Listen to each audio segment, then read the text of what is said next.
il ne ressemble en rien aux autres couples emblématiques du Gotha. Pour bon nombre de raisons, l'histoire d'amour entre Clotilde Courreau, 54 ans, et Emmanuel Philibert de Savoie, qui célèbre son 51e anniversaire ce jeudi 22 juin, n'était pas écrite d'avance.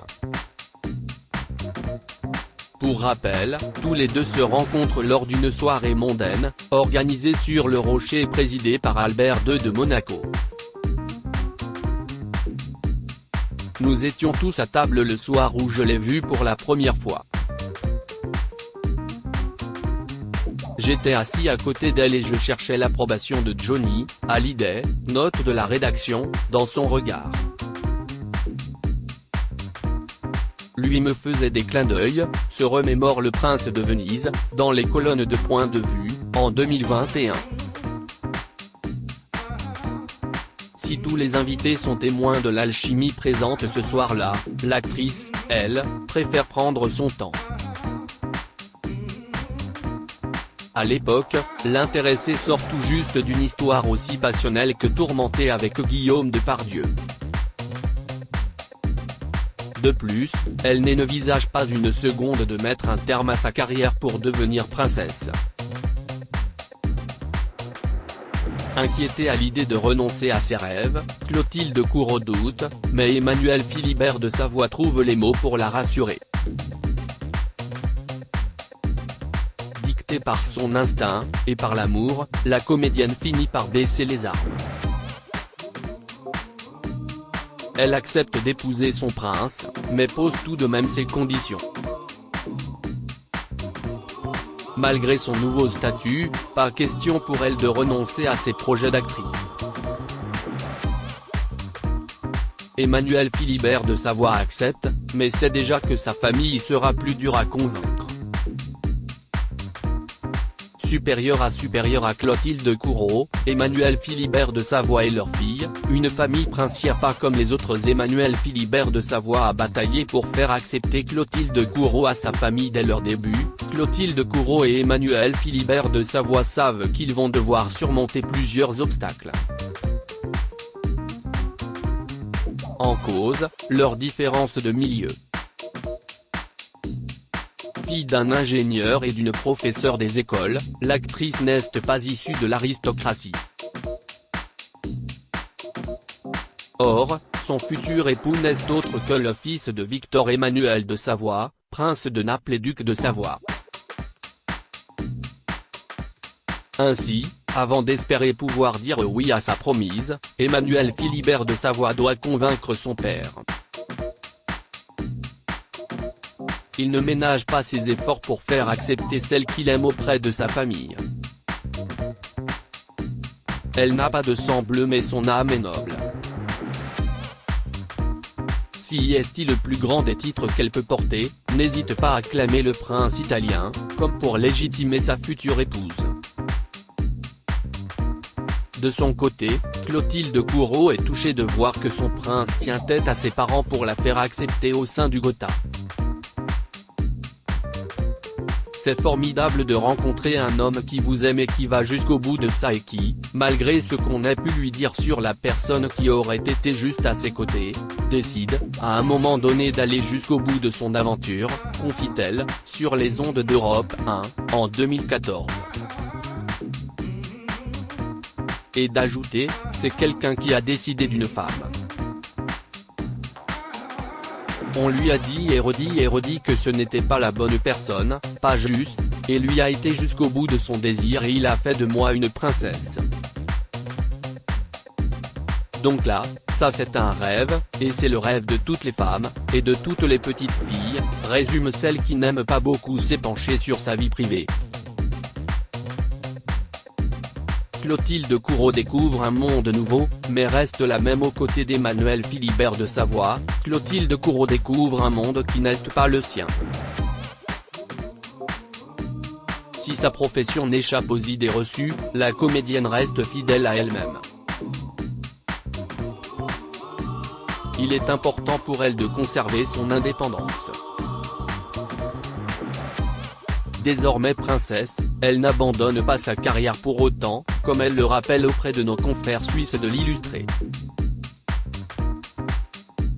Le métier de comédienne dans certaines strates traditionnalistes de la société est encore considéré comme quelque chose de léger, de pas très sérieux, déplore-t-elle. Et de souligner, j'aurais été avocate ou médecin, peut-être que ça aurait été plus simple dans cette fonction et ce mariage. Cela aurait moins choqué que je poursuive mon métier, confie l'actrice. Mais Clotilde Courreau n'est pas une femme à qui l'on dicte ses choix. Elle est maîtresse de sa vie et tient à le rester.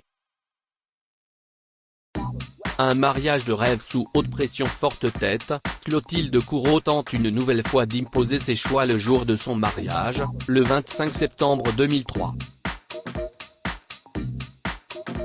Avant de dire oui à son prince en la basilique Sainte-Marie des Anges et des Martyrs de Rome, devant pas moins de 200 invités, l'actrice, terrifiée à l'idée de parler italien en public, souhaite qu'on l'autorise à prononcer ses vœux en français. En vain. Je ne parlais pas italien. Avant, on a eu rendez-vous avec un évêque et j'ai essayé de les convaincre que comme nous sommes en Europe, ce serait bien que moi je le fasse en français et Emmanuel en italien. Évidemment, ça n'a pas marché. On m'a dit qu'il n'y avait pas d'histoire d'Europe, que l'on était en Italie. Si est une langue que je ne connaissais pas, détaille l'intéressé, dont l'émission 50 Inside, en 2016. Autre détail et pas des moindres, Clotilde Courreau, qui irradie en robe à taille empire en soie blanche signée Valentino, doit faire en sorte de rendre discret son ventre arrondi. Ce jour-là, la mariée est en effet enceinte de son premier enfant, la princesse Victoria, qui pointera le bout de son nez 3 mois plus tard. Nous avons un peu fait les choses à l'envers, reconnaît Emmanuel Philibert de Savoie, selon des propos rapportés par Vanity Fair. Pour la petite histoire, le prince italien choisit Albert II de Monaco, sans qui cette histoire n'aurait peut-être jamais vu le jour, comme témoin. La boucle est bouclée. Les secrets d'un couple qui dure après leur mariage, Clotilde Courreau et Emmanuel Philibert de Savoie ne tardent pas à fonder une famille. Le 28 décembre 2003, ils accueillent leur première fille Victoria. 3 ans plus tard, l'arrivée de Louisa vient compléter la famille. Un nouveau rôle qui permet au mari de l'actrice d'évoluer, comme il le confie à Gala, en 2013. Je pense que le mariage et la naissance de mes 2 filles m'ont fait grandir. J'ai épousé Clotilde parce que j'en avais très envie, mais, à l'époque, je n'étais pas prêt et je n'en avais pas conscience. De même que je n'étais pas prêt non plus à avoir un enfant.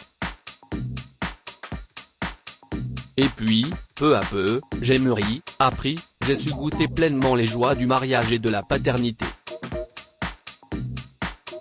Très présente pour ses filles, son épouse a su conserver son indépendance, nous avons su grandir chacun de notre côté, permettre à nos individualités respectives de s'enrichir, de s'exprimer. À aucun moment je ne me suis oublié, je suis resté fidèle à ce que je suis.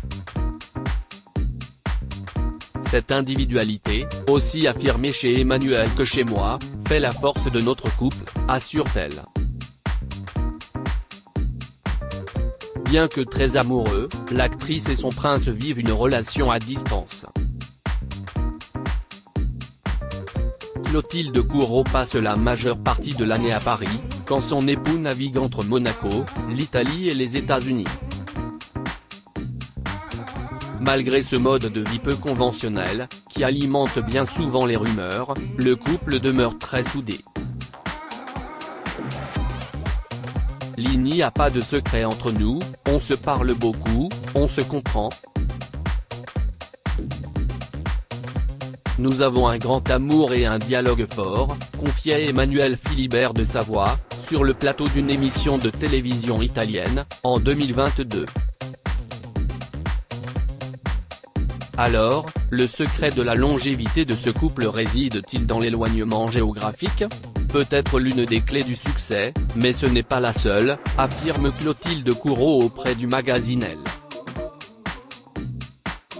Et d'ajouter, il y a plusieurs éléments importants dans la longévité d'un couple, le dialogue, la vérité et l'acceptation de l'autre avec ses différences.